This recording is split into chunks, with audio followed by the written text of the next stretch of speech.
Hi everyone, welcome to AKGS point. तो दोस्तों, जैसा कि आप सभी जानते हैं, हम यहाँ पर कंप्लीट हिस्ट्री की सीरीज चला रहे हैं, जिसका ये आज पार्ट 2 है।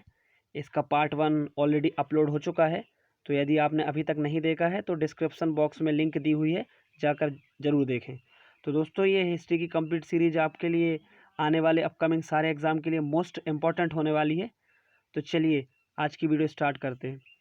आज का पहला प्रश्न है, हड़प्पा सभ्यता का मान्यता प्राप्त काल कौन सा है? मतलब हड़प्पा सभ्यता का मान्यता प्राप्त काल किस ईस्वी से लेकर किस ईस्वी तक को कहा जाता है? तो इसका करेक्ट आंसर हो जाएगा 2500 ईस्वी पूर्व से 1750 ईस्वी पूर्व। इस क्वेश्चन से आपको एक चीज़ और याद रखनी है, जो हड़प्पा है ये रावी नदी के तट पर बसा हुआ था। कौन सी नदी के तट पर? रावी नदी के तट पर। नेक्स्ट क्वेश्चन की बात करते हैं, हड़प्पा सभ्यता किस युग की थी? तो जो हड़प्पा सभ्यता थी वो किस युगीन थी? तो इसका करेक्ट आंसर हो जाएगा कांस्य युगीन। इसे कांस्य युगीन सभ्यता भी कहा जाता है। नेक्स्ट क्वेश्चन की बात करते हैं, जो सिंधु सभ्यता थी उसका प्रमुख बंदरगाह कौन सा था? जो सिंधु सभ्यता थी उसका बंदरगाह किसे कहा जाता है? तो ये 4 ऑप्शन में से आंसर जल्दी देंगे। तो इसका करेक्ट आंसर हो जाएगा लोथल। बात करते हैं लोथल की। तो लोथल कहाँ पर स्थित है?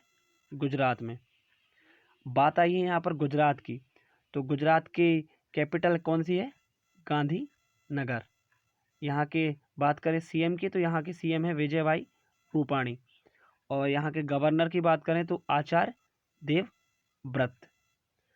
अब यहाँ बात कर लेते हैं, यहाँ से लोकसभा सीटों की संख्या है 26, राज्यसभा सीटें आती हैं 11 और विधानसभा सीटें हैं 182। तो ये आपके लिए बहुत इम्पोर्टेंट है। इसके साथ ही एक चीज़ और याद रखने वाली बात है कि दुनिया की जो सबसे बड़ी मूर्ति है स्टैचू ऑफ यूनिटी, वो भी गुजरात में ही है।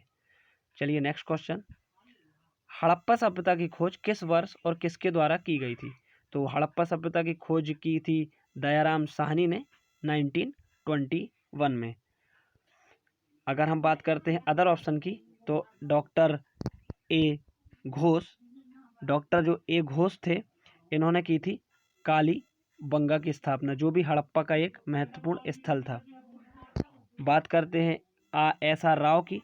तो SR राव के द्वारा की गई थी लोथल की स्थापना, जिसके बारे में डिस्कशन हम पिछली वीडियो में कर चुके हैं। बात कर लें राखाल दास बनर्जी की, तो इन्होंने खोज की थी मोहनजोदारो की 1922 में। बात करते हैं नेक्स्ट क्वेश्चन की, हड़प्पा सभ्यता के संपूर्ण क्षेत्र का आकार कैसा था? तो हड़प्पा सभ्यता के संपूर्ण क्षेत्र का आकार था त्रिभुजाकार। बात करते हैं नेक्स्ट क्वेश्चन की, भारतीय पुरातत्व का जनक किसे कहा जाता है? जो भारतीय पुरातत्व है उसका जनक किसे कहा जाता है? तो इसका करेक्ट आंसर हो जाएगा अलेक्जेंडर कनिंघम। अब यहाँ बात आई है भारतीय पुरातत्व की। तो आपको बता दें, भारतीय पुरातत्व सर्वेक्षण संस्कृति मंत्रालय के अधीनस्थ एक विभाग है। बात करते हैं नेक्स्ट क्वेश्चन की, मृतकों का टीला यानी माउंट ऑफ डेड किसे कहा जाता है? 4 ऑप्शन है, जल्दी से इसका आंसर देंगे। तो इसका करेक्ट आंसर हो जाएगा मोहनजोदड़ो। मोहनजोदड़ो को माउंट ऑफ डेथ कहा जाता है। और मोहनजोदड़ो कहाँ पर स्थित है? तो ये स्थित है सिंध में। कहाँ पर स्थित है? सिंध में। नेक्स्ट क्वेश्चन, निम्नलिखित में से कौन मोहनजोदड़ो की सबसे बड़ी इमारत मानी जाती है? तो इसका करेक्ट आंसर हो जाएगा विशाल स्नानागार। ये मोहनजोदड़ो की सबसे बड़ी इमारत मानी जाती है। नेक्स्ट क्वेश्चन, हड़प्पावासी किस धातु से परिचित नहीं थे? याद रखिएगा, नहीं पूछा है, किस धातु से परिचित नहीं थे। तो इसका करेक्ट आंसर हो जाएगा लोहा। लोहा से हड़प्पावासी परिचित नहीं थे। लोहा का कहीं भी प्रमाण प्राप्त नहीं होता है। जबकि तांबे और टिन से मिलाकर कांसा बनाने की जो विधि है वो हड़प्पा वासियों को अच्छी तरीके से आती थी। साथ ही जो स्वास्तिक का चिन्ह होता है, स्वास्तिक के चिन्ह के सर्वप्रथम अवशेष भी जो हैं वो हड़प्पा में ही प्राप्त हुए थे। तो ये आपके लिए इम्पोर्टेंट है। बात करते हैं नेक्स्ट क्वेश्चन की, हड़प्पा के काल का तांबे का रथ किस स्थान से प्राप्त हुआ है? तो हड़प्पा काल के जो तांबे का रथ है वो दैमाबाद से प्राप्त हुआ था। बात कर लें नेक्स्ट क्वेश्चन की, तो किस पशु के अवशेष सिंधु घाटी सभ्यता से प्राप्त नहीं हुए? याद रखिए, नहीं पूछा है। तो इसका करेक्ट आंसर होगा शेर। शेर के अवशेष कहीं भी प्राप्त नहीं हुए। नेक्स्ट क्वेश्चन, आर्य शब्द का शाब्दिक अर्थ क्या है? जो आर्य शब्द है उसका अर्थ क्या होता है? तो इसका करेक्ट आंसर हो जाएगा श्रेष्ठ या कुलीन। साथ ही आपको ये भी याद रखना चाहिए कि जो आर्य थे वो कहाँ आकर बसे थे? पंजाब में आकर ये बसे थे।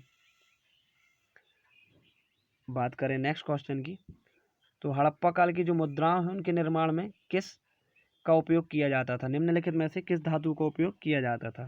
तो इसका करेक्ट आंसर हो जाएगा टेराकोटा। टेराकोटा का यूज मुद्राओं के निर्माण में हड़प्पा काल में किया जाता था। नेक्स्ट क्वेश्चन, ऐसा कौन सा वेद है जिसमें प्राचीन वैदिक युग की संस्कृति के बारे में सूचना दी गई है? तो जैसा कि आप जानते हैं हमारे 4 वेद होते हैं, ऋग्वेद, यजुर्वेद, सामवेद, अथर्ववेद। तो इसका करेक्ट आंसर हो जाएगा ऋग्वेद। ऋग्वेद के बारे में हमने पिछली वीडियो में अच्छे से डिस्कस किया है, तो आप पिछली वीडियो अगर नहीं देखी है तो जल्दी से जाकर देखें। अब हम बात कर लेते हैं थोड़ा सा वेद, माफ़ करिएगा स्लाइड में थोड़ी सी प्रॉब्लम है, फिर भी हम इसको डिस्कस कर लेंगे। हम यहाँ बात कर रहे हैं वेद, उनके रचनाकार और उनके उपवेद के बारे में। तो सबसे पहले बात करते हैं ऋग्वेद। ऋग्वेद का उपवेद है आयुर्वेद, इसकी रचनाकार हैं धन्वंतरी। दूसरा वेद है यजुर्वेद, इसका उपवेद है धनुर्वेद और इसके रचयिता हैं विश्वामित्र। तीसरा वेद है सामवेद, इसका उपवेद है गंधर्ववेद और इसके रचयिता हैं भरत मुनि।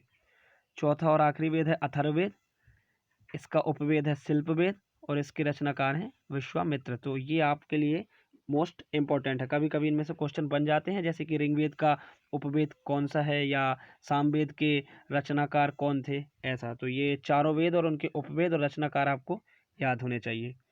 बात करते हैं नेक्स्ट क्वेश्चन, ऋग्वेद में सर्वाधिक पवित्र नदी किसे माना गया है? याद रखिएगा यहाँ पवित्र नदी पूछा है, तो इसका करेक्ट आंसर हो जाएगा सरस्वती। तो ऋग्वेद में सरस्वती नदी को सबसे पवित्र माना गया है।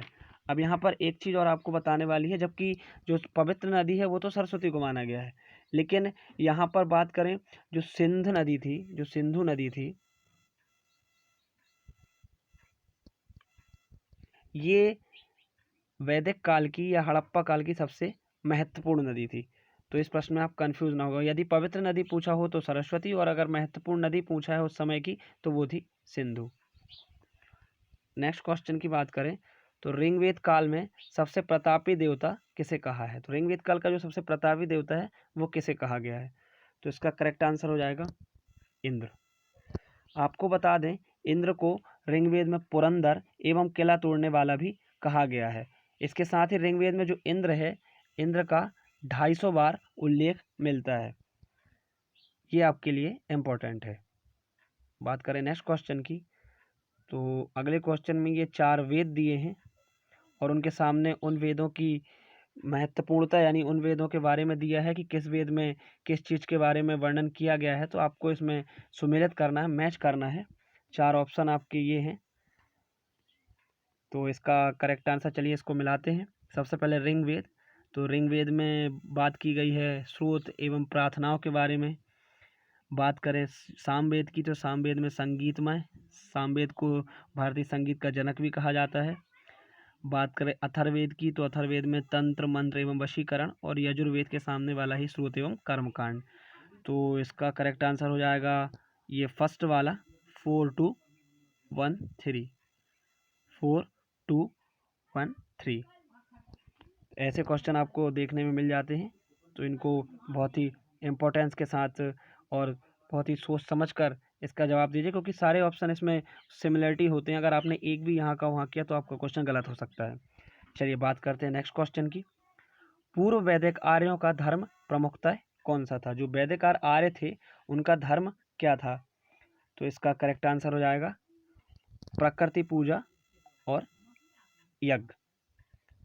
चलिए बात करते हैं नेक्स्ट क्वेश्चन की, ओम शब्द का सर्वप्रथम एवं निश्चित वर्णन कहाँ मिलता है? जो ओम शब्द है उसका वर्णन सबसे पहले किस उपनिषद में मिला था? हमने उपनिषद से रिलेट करके पिछली वीडियो में भी बात की थी, जैसे कि श्री कृष्ण का वर्णन सबसे पहले किस उपनिषद में मिला था, या भारतवर्ष का वर्णन सबसे पहले किस उपनिषद में मिला था। तो आप पिछली वीडियो को देख लें ताकि आपके ये थॉट क्लियर हो जाएं। अब बात करें इस क्वेश्चन की, तो जो ओम शब्द है, जो हमारा सबसे अध्यात्म शब्द है, उसका सर्वप्रथम निश्चित वर्णन किस उपनिषद में मिला था? तो इसका करेक्ट आंसर हो जाएगा बृहदारण्यक उपनिषद। तो आज की वीडियो में बस इतना ही। यदि वीडियो पसंद आई है तो वीडियो को लाइक कर दें, वीडियो को शेयर कर दें, और अभी तक आपने यदि हमारे चैनल को सब्सक्राइब नहीं किया तो सब्सक्राइब कर दें। और PDF आपको टेलीग्राम से मिल जाएगी, जिसकी लिंक जो है नीचे डिस्क्रिप्शन बॉक्स में दी गई है। चलिए तो मिलते हैं आपसे अगली वीडियो में, तब तक के लिए गुड बाय, जय हिंद।